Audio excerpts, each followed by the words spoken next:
بہت سارے ادارے ہوتے ہیں، دکانیں ہوتی ہیں، کمپنیاں ہوتی ہیں، وہاں پر ملازمین بھی ہوتے ہیں، ان کے جو مالکان بھی ہوتے ہیں۔ ہم ملازمین کی ذمہ داریاں بیان کرتے رہتے ہیں، ملازم کو ایسا ہونا چاہیے، کام پورا کرنا چاہیے، بہت ساری چیزیں ہم ان سے متعلق الحمدللہ سلسلوں میں بیان کرتے ہیں۔ ان کے حقوق بھی تو ہوتے ہوں گے، کچھ حقوق تو وہ ہیں کہ جو قانونی طور پر بیان کیے جاتے ہیں، لوگ معلوم بھی ہوتے ہیں، شرعی طور پر بھی کچھ حقوق ہوں گے جو ہم ان کے حوالے سے بیان کر سکیں۔ ملازمت کے تعلق سے یقینی طور پر ہر دو فریق کے حقوق ہیں۔ صحیح۔ جو آجر ہے یعنی جو ملازمت پر رکھ رہا ہے اس کے بھی حقوق ہیں۔ صحیح۔ اس کے حقوق یہ ہیں کہ جس کام پر رکھا ہے اس کام کو پورا کیا جائے، ٹھیک ہے۔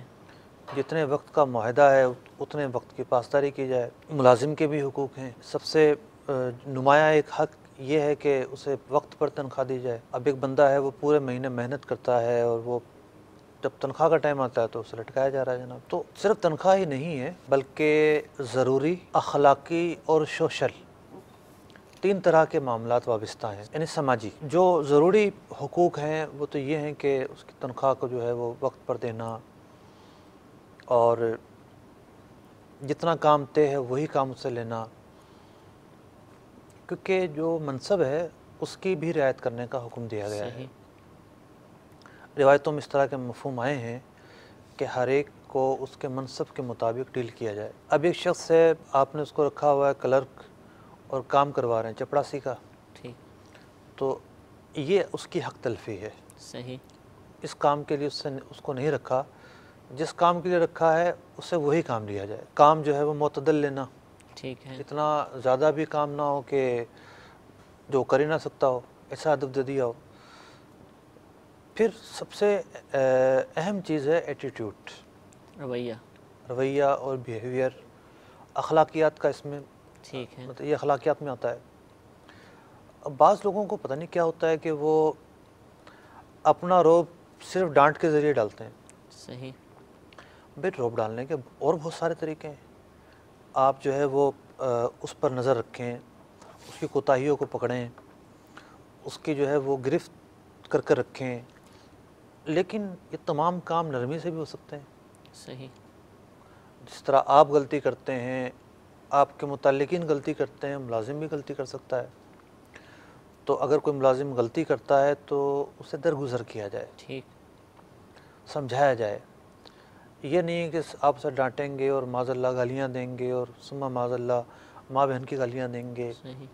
تو یہ اداروں میں ہوتا ہے، بہت ساری جگہوں پہ سننے کو ملتا ہے کہ وہاں رویے جو ہے وہ بڑے ترش ہوتے ہیں، اور بس ملازم بلیک میل ہو رہا ہوتا ہے، مطلب اخلاق کی اعتبار سے نوکری وہ چھوڑ نہیں سکتا، اس کو سہنا ہے، اس کو برداشت کرنا ہے۔ تو یہ وہ معاملات ہیں، وہ ملازم نہ بھی ہو تب بھی کسی بھی مسلمان کے ساتھ صحیح۔ ایسا رویہ رکھنے کی تو اجازت نہیں ہے۔ تیسرا جو مرحلہ ہے وہ ہے سماجی معاملہ۔ ٹھیک ہے وہ آپ کا ملازم ہے، اس کی حیثیت ملازم کی ہے، آپ کی حیثیت سیٹ کی ہے، لیکن سماجی طور پر فاصلے نہیں ہونے چاہیے۔ صحیح۔ مثال کے طور پر گھر میں کوئی شادی بیاہ کی تقریب ہے تو ممکن ہو تو اسے مدعو کرے۔ ٹھیک ہے۔ بھئی ایک تو ہے نا بالکل فیملی پروگرام ہے، اس میں تو ظاہر بات نہیں آ سکتا وہ۔ بالکل۔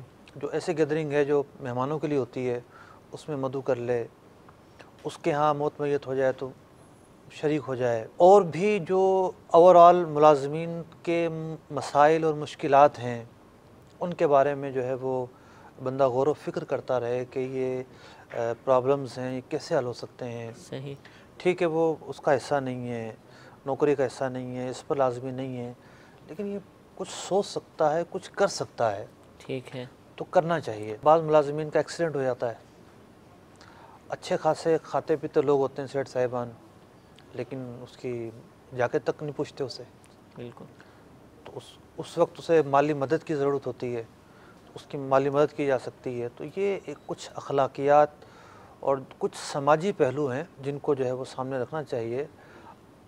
جو باتیں میں بیان کر رہا ہوں ممکن ہے بہت سارے لوگ یہ سمجھ رہے ہوں کہ ہم تو یہ سب کچھ کرتے ہیں، اس سے بھی بڑھ کر کرتے ہیں، صحیح۔ لیکن کچھ لوگ ہیں جو نہیں کرتے۔ ٹھیک ہے۔ ایک طبقہ ہے جو خیال رکھتا ہے، جو ملازمین کو بچوں کی طرح پیار دیتا ہے، ماشاءاللہ۔ ہے ایک طبقہ، لیکن کچھ لوگ ہیں جو اس پر پورا نہیں اترتے۔ صحیح۔ تو اب یا تو ان کی عادت و اطوار ہی بری ہوتی ہیں، یا اب وہ نئے نئے دنیا میں آئے ہوتے ہیں. بعض لوگ ہوتے ہیں نئے نئے سیٹ بنے ہوتے ہیں تو وہ پھر کچھ زیادہ ہی جھاڑنا اور ڈانٹ ٹپٹ کرنا اس طرح کے معاملات ہوتے ہیں. تو بہرحال ہر دو ہی فریقین کے حقوق ہیں، اسی طرح ملازم کے بھی حقوق ہیں.